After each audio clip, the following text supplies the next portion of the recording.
Hey everyone, this is Dr. D from 96B4U Media.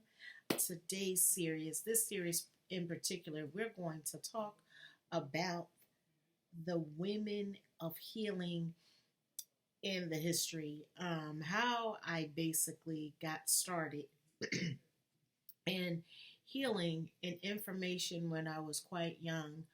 I was reading a book by Diane Steen, and she put women are healers, women work, and she did a lot of things. She was the one that brought Reiki out, was teaching Reiki in Florida at the time, and she was teaching nurses and so forth, and gave an explanation about Reiki, where it came from, well, at least for me, in history of how we as women could do it. And I like the history about Reiki. Reiki came into the mainland from, I forgot the lady's name, in Hawaii. And she was sick in Hawaii and went to Japan because she was sick and had an ailment and wanted to get better. And this gentleman was treating her with Reiki, uh, and she wanted to learn that treatment. And the person that taught the treatment basically wanted to use his hands went up was a minister or a monk, or as we call a holy person, wanted to be able to talk to God. And then he was under a tree, fell asleep, and these symbols and the information was downloaded into him for him to come back and be able to use on his clients. And he just happened to get this Japanese woman, origin from Hawaii, and needed to be treated there, and she didn't have long to live, so he taught her the treatment. Back then, she taught it in Hawaii and spread it around, and it was really hard back then to get to these levels of Reiki 1, Reiki 2, and Reiki Master, or Reiki 3, if you will. So that is a little bit about Reiki, if you didn't know. So with that being said, it passed on, and people thought by getting Reiki that this was the great whole. She would even tell you some of the stories of receiving clients where they throw money at her, they get Reiki 1, 2, and 3 all in one shot, and she would activate you. And she would tell you stories about people throwing it but not using Reiki, or getting together, or what they would do is the echelon had Reiki, would use Reiki, but just only use it on the echelon, on their family and friends, but they were not really going into community like she was. It was something to have, it was posh to have Reiki and to be able to do the work. So that, with being said, just, some little bit history about that, and why we as women, when we do the healing work and information, basically it's been downplayed, uh, as she was telling it, in the patriarchal sense of the word. So patriarchs didn't want this energy, this healing. How men treat patients and how women treat patients is totally, or clients, or view other women or illness in another woman is totally different than a man when he views a woman. So let's begin. Let's begin with some, basic information that I highlighted that I really like to touch on. So there is the goddess in all of us, that we are women, the goddess, which is reflecting the earth, which the earth for me is a goddess, and it's a living thing, and it brings life forth, just like we as women, we bring life forth. We are forthright energy, frequency, alive being.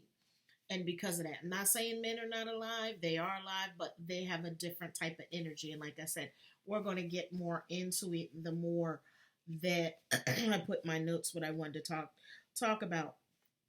So that one I wanted you to know about that, and basically how the goddess temples was set up and what they did, and they had the gemstones for healing and their hands for healing and the sounds for healing. And what I learned from her, that we are women are a natural biofeedback. There are such things as rife machines. There's such things as what was that? I can't think of it. If I wanted the Schoolio machine, it's another machine. There is so many different out there biofeedback that are out there that can be used. But when we really get into ourselves and really understand that we are the healers, we have this energy about us that we put out a hue. This is the reason I actually chose this filter of having this energy, so you can see the vibe and actually get into it and feel it, if you will. So always think about that and how it began. My favorite thing is um, it's not healing, as in her words, is not just one function, but it complements different ways of healing when you're doing healing. Um,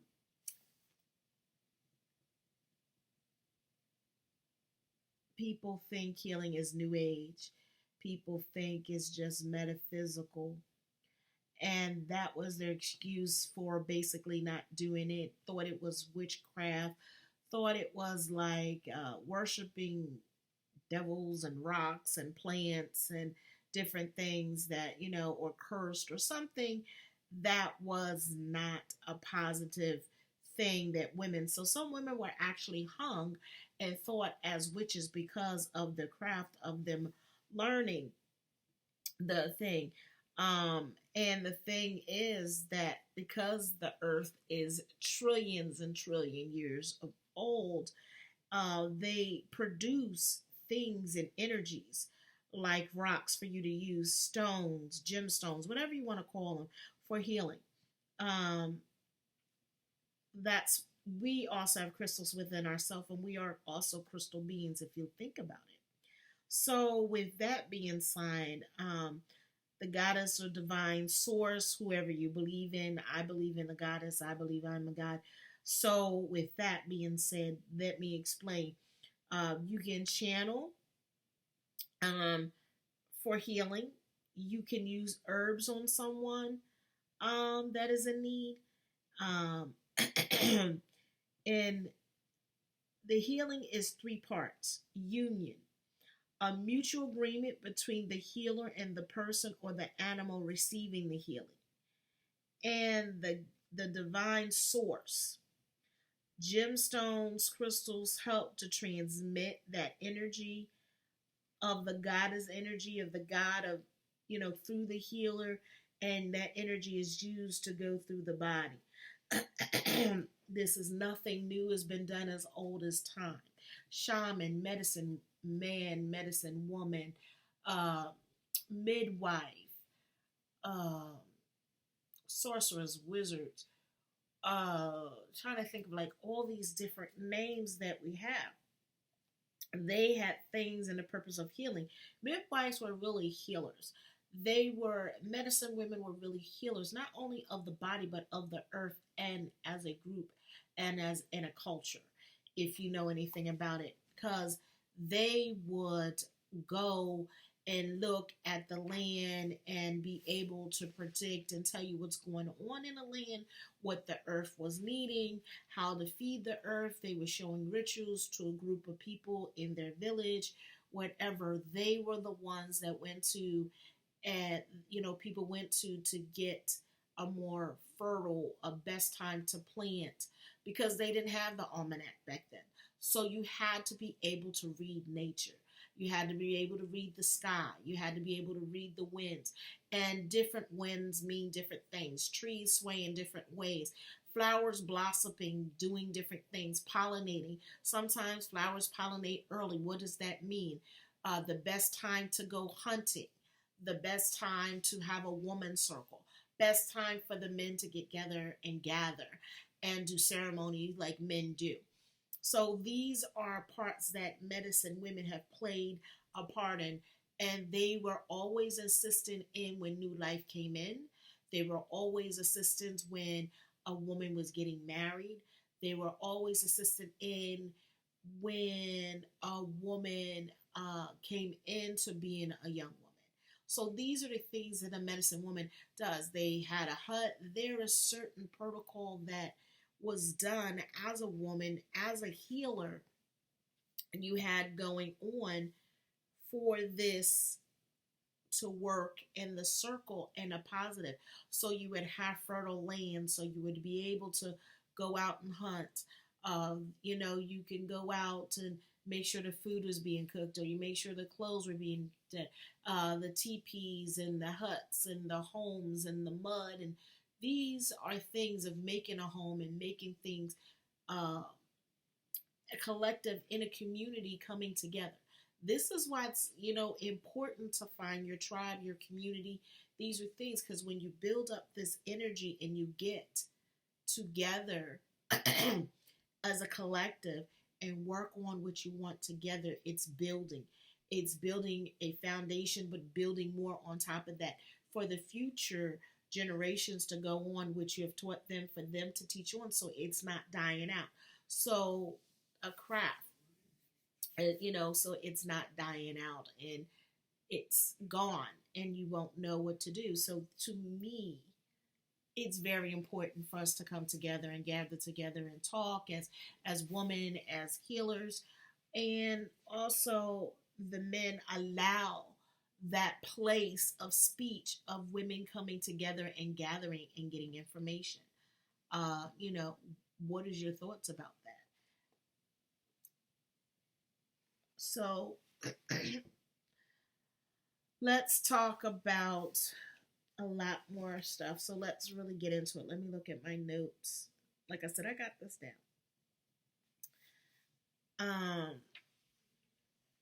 Like I said, if you really want to get the book, the book is the Women's Book of Healing, by Diane Steen. Diane Steen also has a workbook on Reiki, and it's a Reiki book of learning the symbols and information. She tells you how to do different things. She really wants you to work with your mind and your emotions, your spirit, and that's not a lot of things that we talk about. The human energy is very diverse. It let's talk about the first bodies and their chakras. Only the basic four bodies will be talked about during these sessions. And as we get on, and if you're really interested, we'll really work on it. Surrounding a woman's body, it's very dense energy, and that is unseen to the body. That's your aura. Now, the aura would somewhat look like this around someone, and they have different colors. So, different colors represent different things. You might see green, you might see yellow, you might see orange, you might see blue, you might see black, you might see white, you might see gold, you might see magenta. These colors have different significance to what's going on with the person where their aura is out. So, in some people, aura is so light and so like so bright that it's attracting and sometimes detracting some people's auras. So these are important for you to be able to know. And the physical body is basically what we call, another word for the physical body is the ether body. And when you're getting sick, the health begins in the ether. The ether body, like not like here, outside is the ether, but it's layers, like, layers of your body. This is the physical body, yes, but you also have another, the ether body. So let's talk about the next layer is the emotions. uh the other layers are your aura. And there is the lower aura, low, and then it's the high aura. Spirit, these are very important for you to know. The I hope you're understanding. The spiritual body has three auras. Three auras. The lower, the middle, and higher. Women are souls, are connection with the universe, the goddess. That's why you're not just connected. You're connected to everybody, but that's why you're connected to the universe. That's why you talk to the goddess. Okay, that's very important for women to understand. It's composed of four energies, the woman's aura, four energies. So you see the three and four. So it's the physical, ether, emotional, mental, and spiritual, which in total gives you 7 layers or levels. And then there's a silver cord of life energy that is connected to the unseen bodies. You know that cord we always talk about? If you're able and you're traveling out of your body, you can actually see it floating on top. Stuff like that. That's very important. Okay. Using the unseen bodies for healing. A woman holds a stone in her hands. She's opening up its energy. She uses that stone and her power of emotion and her mind and the emotions, mental, unseen bodies to relax herself into sleep. Okay, this is called medicine. The medicine that is used with this crystal could be called biofeedback. If you use biofeedback and you using it on a computer, what does a computer have? Crystals. So you can use your own hand. Do I have any crystals? Shoot, I don't have any crystals right now, but that's okay. Well, as we do this series of women healing, we'll really get into it. You can use the crystals as well as laying on hands or Reiki or prana. These are different energy sources that are channeled through you that you can do that they call laying on hands. The body and the spirit connects with the goddess as you're doing this work. And what it does is a visualization of whatever's going on in the body, like visualizing, seeing it as you're doing the healing and seeing it resolve.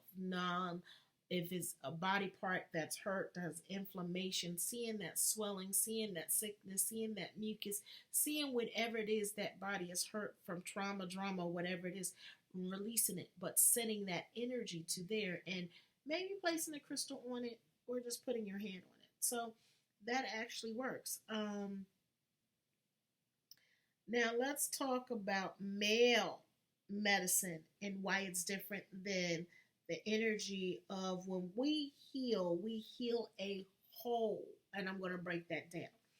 Now, when men heal, or the male energy fragment, when they look at a woman's body or being, they look at it separate. They separate what they see.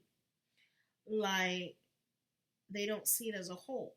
They see the physical self, and you got a doctor that is a chiropractor. You got a doctor that is a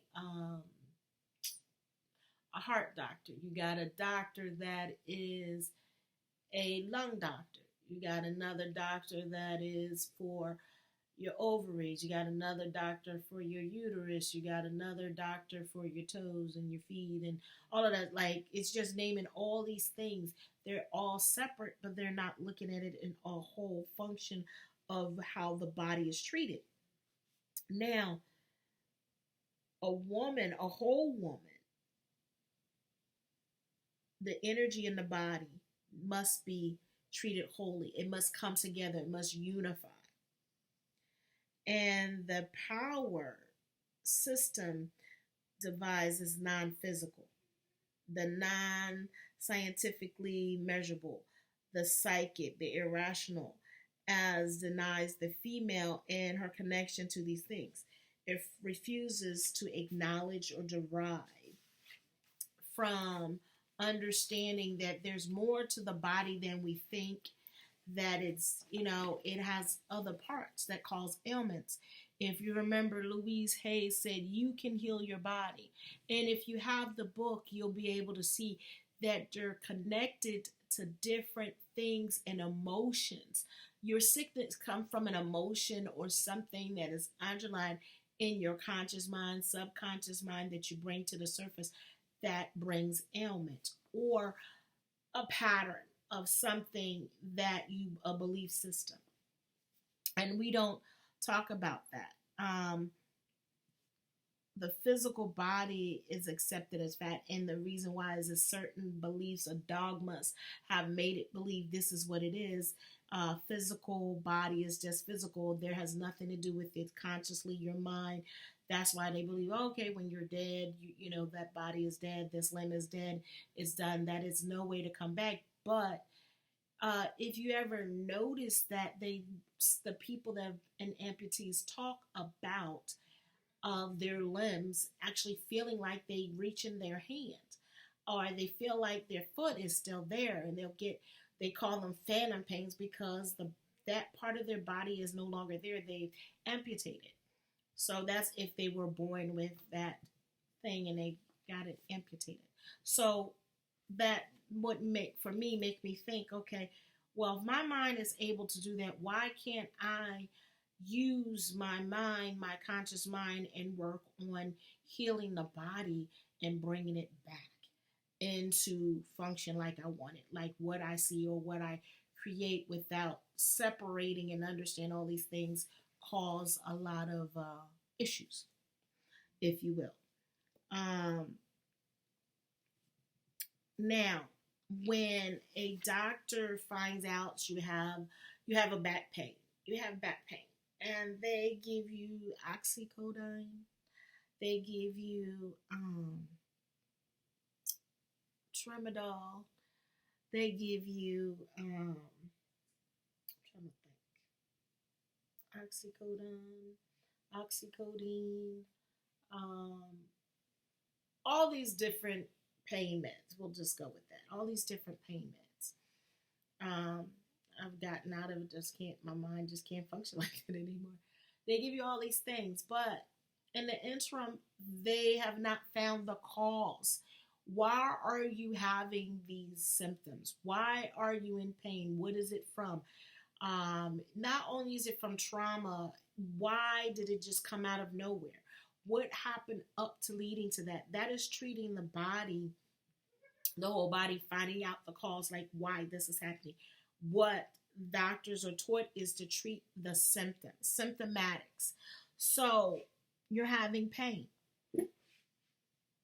Okay, I just said, Mom, you're having pain. So what it is, so they prescribe you this stuff, and then you're taking it, and then it might work, and then you might need a higher dose because the pain has gotten so bad, but because you never figured out where the pain was coming from and why it's coming.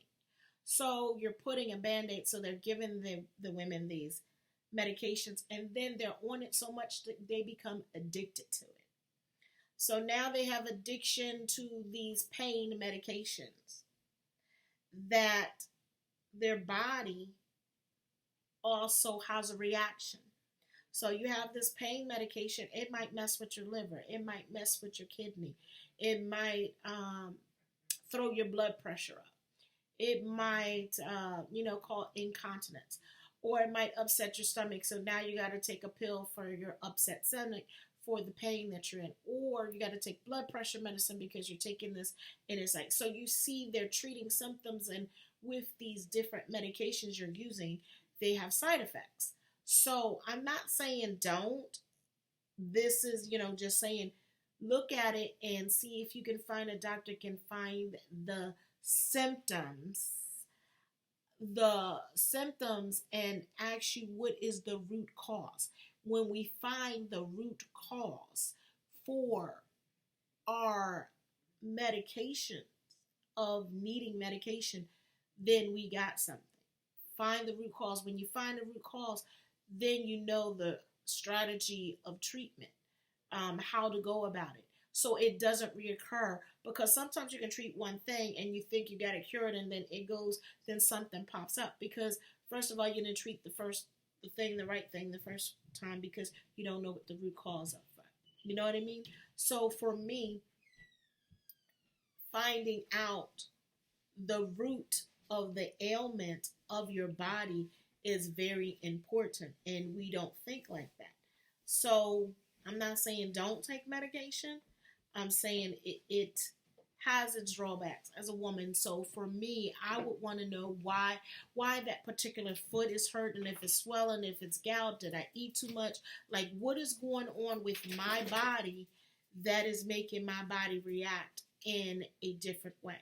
Just saying. So that's something to think about, So when you're saying, like, look, why they're doing this, why they're thinking, and I already told you, a woman's energy aura is an electrical force field. And I've always told you that we are electricity. We're like water, we flow. We have different voltage for different things. We do different readings. So just thinking about that, women that are healing are naturally doing psychic healing as well as physical healing of the body. And then when two or more or three get together, they're sending out such an energy for us to connect.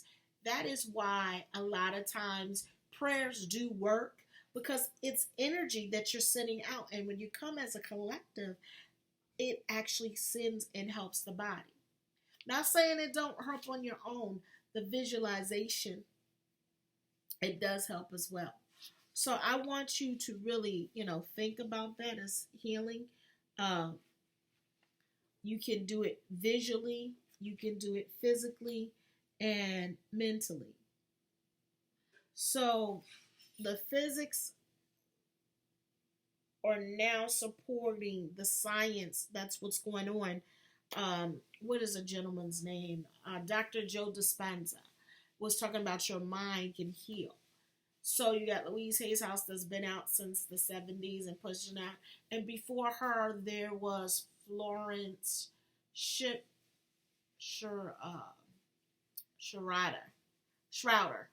Florence Schroeder. She wrote this book all the way back in 1942.